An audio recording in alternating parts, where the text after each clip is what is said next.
the first prelim pointer here is where Indian government has launched the India Semiconductor Mission 2.0, which is a very major initiative under deep tech manufacturing.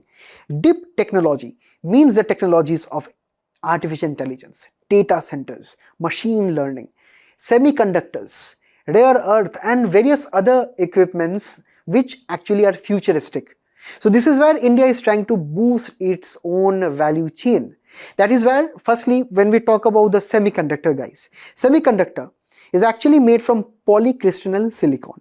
Then it is kind of refined through various processes, right? Finally, when we talk about the entire processes, it takes around 12 to 14 steps. And in all of these steps, there is not one single country which is kind of dominating, all of the, say, production process of semiconductor. When we talk about the design, it is dominated by the US or UK. Most of the semiconductors and the chips, even the smartphone that on which you are watching me on, is made of various chips which are maybe manufactured in China or Taiwan, right? But designed in the US or UK.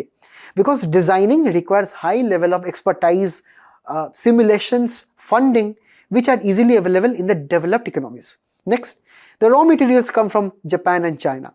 All the raw materials, silicon and the various other equipments, they come from Japan and China. Also, equipment manufacturing, they come from, for example, Netherlands. Also, the fabrication, this is actually where finally the chips are made, right? Finally, after designing raw materials and all of those things, they are made at various factories. So this is actually dominated by Taiwan, by TSMC. You may have heard about this company a lot because they have signed a lot of deals with India too. I'm going to show you at the end. And at the end of the day, assembly, testing, marking, packaging, these are the various other countries such as China, Malaysia, Vietnam, where we do not need a lot of value additions in this fourth and the fifth stages, and that is why this can be undertaken by various such countries. And this is where our Semiconductor Mission 2.0 is coming into picture, because the Semiconductor Mission 1.0 actually focus on the steps number 4 and 5, right? But right now we are trying to focus on the entire ecosystem, right? When we talk about, the entire semiconductors, from the various design to raw materials to various other methods that we have seen here, all of them are right now integrated under this 2.0 ecosystem, wherein we are trying to even design the entire semiconductors in India so that we need to have better intellectual property rights, correct?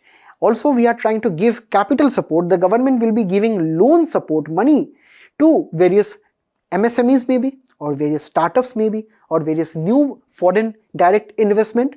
For raw materials, even there are so many gases which are used in semiconductors to keep the silicon and the various wafers very, very clean, and also equipments. So allocation of 1,000 crore has been given to actually make India move from just being a manufacturer, final end manufacturer semiconductors, to actually become a supply chain dominator in the near future.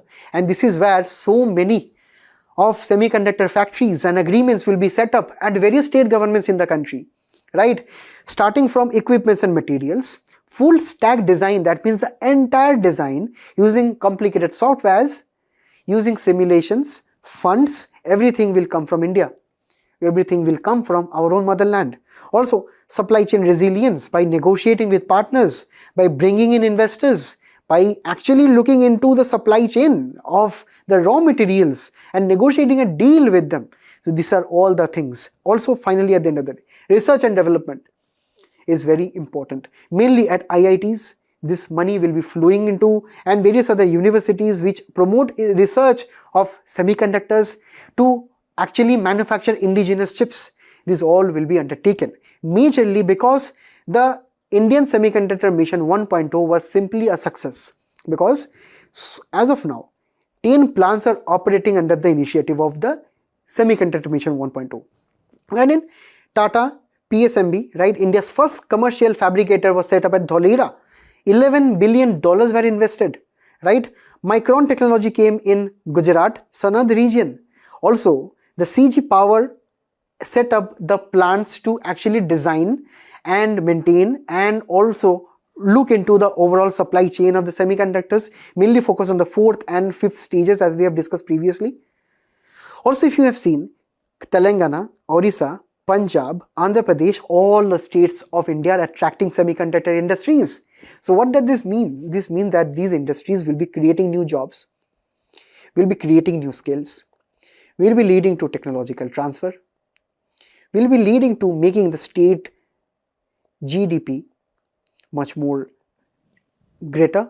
So this is exactly why we are trying to go beyond this kind of, say, Semiconductor 1 initiative to 2.0, because recently also, as you have seen, the Shakti and Vega chips are India's own homegrown microprocessors.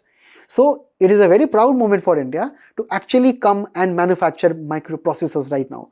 Also, if you can see, there are so many classes of processors which are under development right now. Correct? So these are the various Shakti processors into 3 classes which are extremely crucial for your prelims knowledge, guys. So this was all for this article. We will be now moving on to the next prelims pointer. So the finance minister has announced rare earth corridors. Let us look into what it is and how it will be leading to make India having a competition ground with China. So firstly, rare earth materials are actually not rare, guys. When anyone asks you, are they really rare? They are not rare. They are found abundantly on the earth's crust throughout the world, as you can see here. Even in India, we have a lot of them, right? They are actually a set of 17 elements: lanthanides, scandium and yttrium. Right, as you can see, these are the various rare earth elements. They are not rare to find, but they are rare to process them, to extract them, to make them commercially available so that they serve as vitamins of modern industry. Guys, they are known as vitamins of modern industry, similar to the functions that vitamins do to our own body, right? Vitamin A, B, C, D and various other vitamins, right? They make us free from various diseases. They give various nutritions.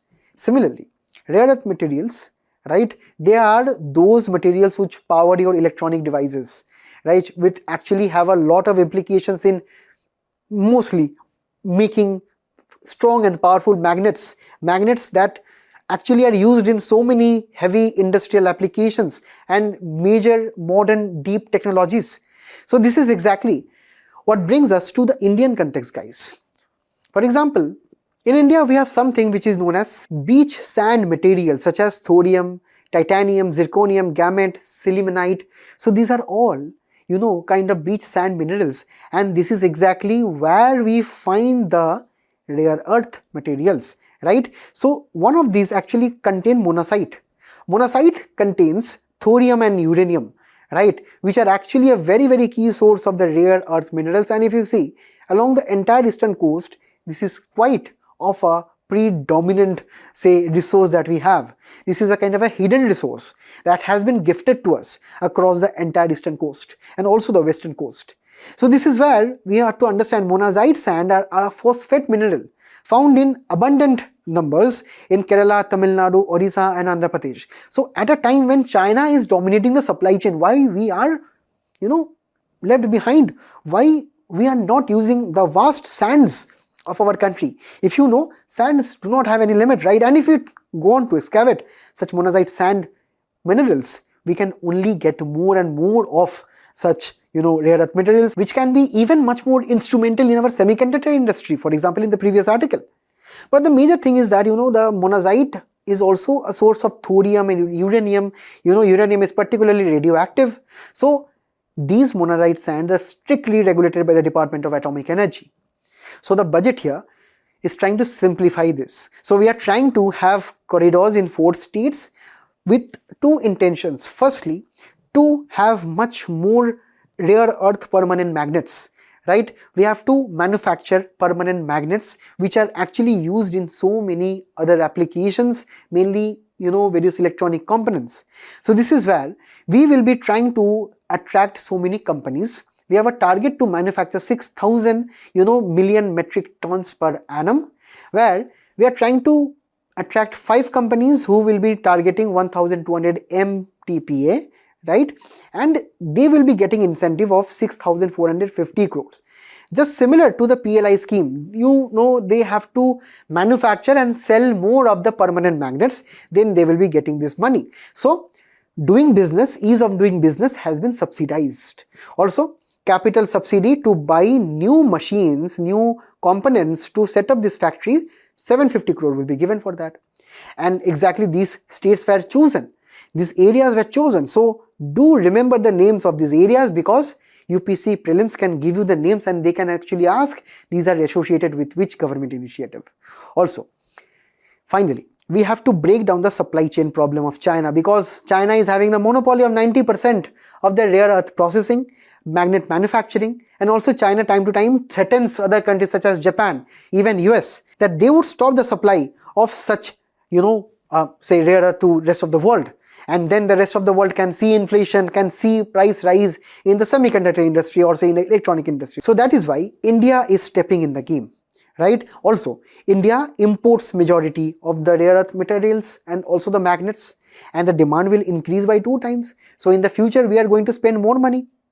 But that is why we are trying to actually focus on manufacturing various kinds of permanent magnets and rare earth materials in India itself, for EVs, for wind turbines, for even defense equipments, in which they are actually very much used. Thirdly, when we talk about the upstream sources such as the mining, India Rare Earth Limited is a PSU which undertakes the mining of the monazite sand and hence extract the so many other rare earth materials, right? So we have to diversify, maybe also trying to do the same under PPP model, so that we can also bring in the private sector.